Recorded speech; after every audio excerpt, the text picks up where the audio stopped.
नमस्कार दोस्तों। देखिए, अब अपने जो नेक्स्ट टॉपिक है वो है विद्युत क्षेत्र रेखाएं। जैसे कि अपन ने विद्युत क्षेत्र में पढ़ा था कि जो सदिश क्षेत्र है, सदिश क्षेत्र को प्रदर्शित करने के लिए क्षेत्र रेखाओं का उपयोग किया जाता है। किसका उपयोग किया जाता है? क्षेत्र रेखाओं का उपयोग किया जाता है। और जो विद्युत क्षेत्र है वो एक सदिश क्षेत्र है, तो विद्युत क्षेत्र को प्रदर्शित करने के लिए जिन रेखाओं का उपयोग किया जाता है उसे अपन क्या कहते हैं? विद्युत क्षेत्र रेखाएं। देखिए, इससे अपन एक सिंपल एग्जांपल के द्वारा समझते हैं। जैसे मान लीजिए अपने पास एक ये प्लस का क्यू आवेश है और ये प्लस का क्यू आवेश अपने चारों ओर एक क्षेत्र उत्पन्न करता है जिसे अपन विद्युत क्षेत्र कहते हैं, जो अपन ने विद्युत क्षेत्र वाले टॉपिक में पढ़ रखा है। अब अगर मान लीजिए इस क्षेत्र में अपन ने यहाँ पर Q0 आवेश रखा है, एक जो कि परीक्षण आवेश है, तो Q0 आवेश जो है वो भी धनात्मक माना जाता है। तो ये जो प्लस का आवेश है वो इस Q0 आवेश को क्या करेगा?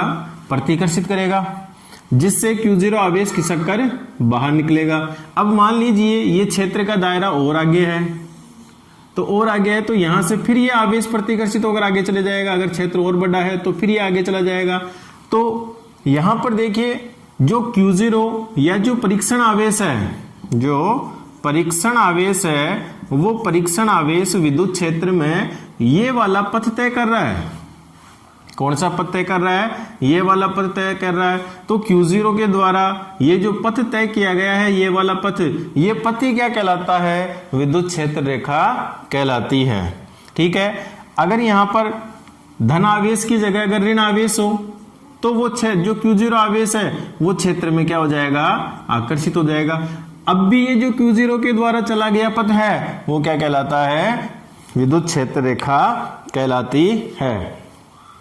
देखिए, तो इसकी परिभाषा जो होगी वो इस प्रकार से हो जाएगी। देखो, परीक्षण आवेश Q0 दिखाई नहीं देगा अपन को, तो विद्युत क्षेत्र की परिभाषा हो जाएगी कि विद्युत क्षेत्र में, किसमें? विद्युत क्षेत्र में खींचा गया वह काल्पनिक वक्र, विद्युत क्षेत्र में खींचा गया वह काल्पनिक वक्र, वक्र भी हो सकती है, रेखा भी हो सकती है। तो विद्युत क्षेत्र रेखा क्या हो जाएगी? विद्युत क्षेत्र में खींचा गया वह काल्पनिक वक्र जिस पर स्वतंत्र एकांक धनावेश गतिमान होता है या जिस पर स्वतंत्र परीक्षण आवेश गतिमान होता है। तो विद्युत क्षेत्र की परिभाषा क्या हो गई? विद्युत क्षेत्र रेखा की परिभाषा क्या हो गई? विद्युत क्षेत्र में खींचा गया वह काल्पनिक वक्र या रेखा भी हो सकती है, ध्यान रखना भाई, काल्पनिक वक्र या रेखा जिस पर स्वतंत्र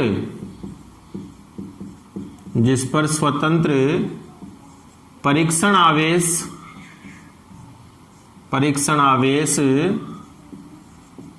गतिमान होता है, क्या कहलाती है? विद्युत क्षेत्र रेखा कहलाती है। यानी अपन ये कह सकते हैं कि जो विद्युत क्षेत्र रेखाएं हैं वो विद्युत क्षेत्र को प्रदर्शित करती हैं। अब देखिए, विद्युत क्षेत्र रेखाओं के गुणधर्म हैं कि इनके गुण क्या हैं। तो विद्युत क्षेत्र रेखाओं का पहला गुण है, विद्युत क्षेत्र रेखाओं का पहला गुण है कि विद्युत, जैसे मान लीजिए ये विद्युत क्षेत्र रेखा है, तो इनका पहला गुणधर्म हो गया विद्युत क्षेत्र रेखा की किसी भी बिंदु पर जो खींची गई स्पर्श रेखा है वो उस बिंदु पर विद्युत क्षेत्र या विद्युत बल की दिशा को व्यक्त करती है। तो इसका पहला गुणधर्म क्या हो गया कि विद्युत क्षेत्र रेखा के किसी बिंदु पर, कोई जरूरी नहीं आप यहाँ खींचो, आप यहाँ भी खींच सकते हो स्पर्श रेखा, तो यहाँ भी जो स्पर्श रेखा खींची जाएगी वो यहाँ पर विद्युत क्षेत्र की दिशा को प्रदर्शित करेगी। यहाँ जो स्पर्श रेखा खींची गई है वो यहाँ पर विद्युत क्षेत्र की दिशा को प्रदर्शित कर रही है। तो पहला गुणधर्म हो गया कि विद्युत क्षेत्र रेखा के किसी बिंदु पर खींची गई स्पर्श रेखा उस बिंदु पर विद्युत क्षेत्र की दिशा को प्रदर्शित करती है। दूसरा इसका गुणधर्म है कि दो विद्युत क्षेत्र रेखाएं कभी भी एक दूसरे को नहीं काटती है, यह असंभव है, ऐसा नहीं हो सकता है।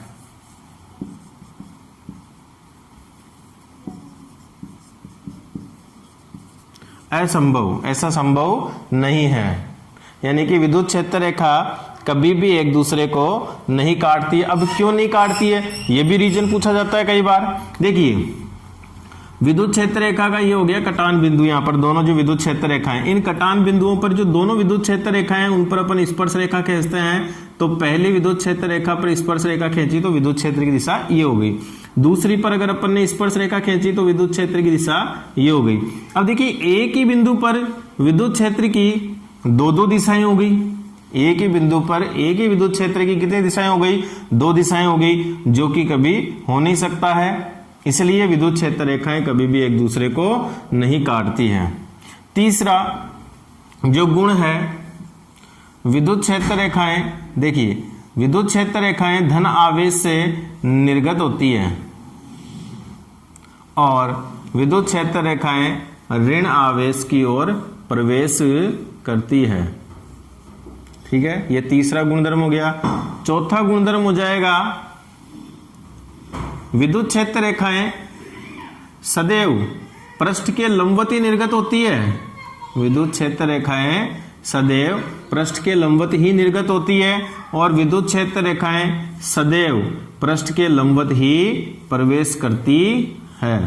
तो ये इनके 4 गुणधर्म हो गए। नेक्स्ट गुणधर्म की बात करते हैं अपन।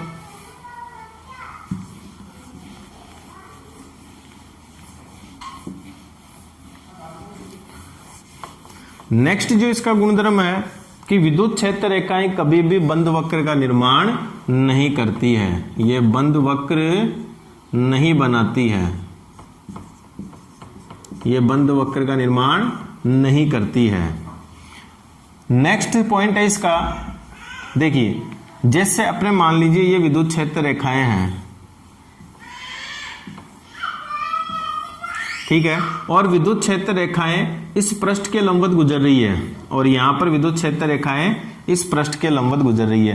तो किसी पृष्ठ के लंबवत जो गुजरने वाली विद्युत क्षेत्र रेखाओं की संख्या है, किसी पृष्ठ के लंबवत गुजरने वाली जो विद्युत क्षेत्र रेखाओं की संख्या है वो विद्युत क्षेत्र की तीव्रता को प्रदर्शित करती है। किसको प्रदर्शित करती है? तीव्रता को भी प्रदर्शित करती है।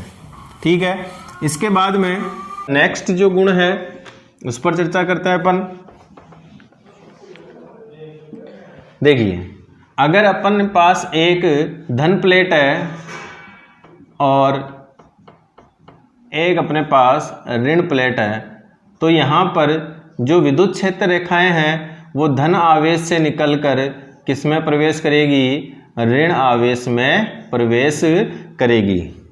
इसका नेक्स्ट गुणधर्म है कि जिस स्थान पर, देखिए कोई भी स्थान है अपने पास, अगर वहां पर विद्युत क्षेत्र रेखाएं पास पास है, अगर विद्युत क्षेत्र रेखाएं पास पास है, या अपन ये कह सकते हैं कि विद्युत क्षेत्र रेखाओं का संख्या घनत्व अधिक है, संख्या घनत्व अधिक है, और दूसरे स्थान पर देखिए यहां पर संख्या घनत्व कैसा है? कम है। तो यहां पर संख्या घनत्व अधिक है, यहां पर संख्या घनत्व कम है। तो जहां पर विद्युत क्षेत्र रेखाओं का संख्या घनत्व अधिक होता है वहां क्षेत्र कैसा होता है? तीव्र होता है। और जहां पर विद्युत क्षेत्र रेखाएं दूर दूर होती है, संख्या घनत्व कम होता है, वहां पर क्षेत्र दुर्बल होता है। इसके सापेक्ष ये वाला क्षेत्र दुर्बल है। जहां पर दूर दूर है क्षेत्र रेखाएं वो क्षेत्र कैसा है? दुर्बल है। तो ये क्षेत्र दुर्बल है यहाँ पर, और ये क्षेत्र कैसा है? प्रबल है। अब नेक्स्ट गुणधर्म की बात कर लेते हैं। अब देखिए, यदि विद्युत क्षेत्र रेखाएं लंबाई की दिशा में अगर संकुचित हो रही है, विद्युत क्षेत्र रेखाएं लंबाई की दिशा में संकुचित हो रही है, तो ये आकर्षण को प्रदर्शित कर रही है। किसको प्रदर्शित कर रही है? आकर्षण को प्रदर्शित कर रही है। और अगर विद्युत क्षेत्र रेखाएं लंबाई के लंबवत या जिस दिशा में वो आगे बढ़ रही है उसके लंबवत अगर वो फैल रही है, तो ये प्रतिकर्षण को व्यक्त करती है। ठीक है।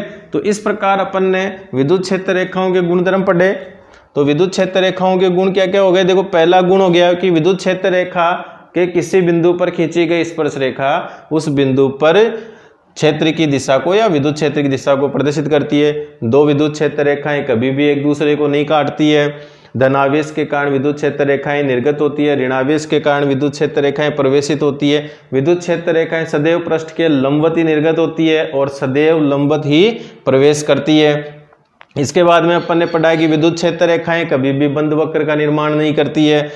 और फिर अपन ने पढ़ा कि अगर अपने पास दो आवेश हैं, एक धनावेश की प्लेट है और एक ऋणावेश की प्लेट है, तो विद्युत क्षेत्र रेखाएं धनावेश से निकलकर ऋणावेश में प्रवेश करती है। जहां पर विद्युत क्षेत्र रेखाएं पास पास है वहां पर क्षेत्र तीव्र होता है, जहां पर विद्युत क्षेत्र रेखाएं दूर दूर है वहां पर क्षेत्र दुर्बल होता है। अब देखिए, अगर विद्युत क्षेत्र रेखाएं लंबाई की दिशा में संकुचित हो रही है तो इसका मतलब वहां पर आकर्षण का बल कार्यरत हो रहा है, और अगर विद्युत क्षेत्र रेखाएं लंबाई के लंबवत फैल रही है तो वहां पर प्रतिकर्षण बल कार्यरत होता है। ये वो प्रतिकर्षण को व्यक्त करती है।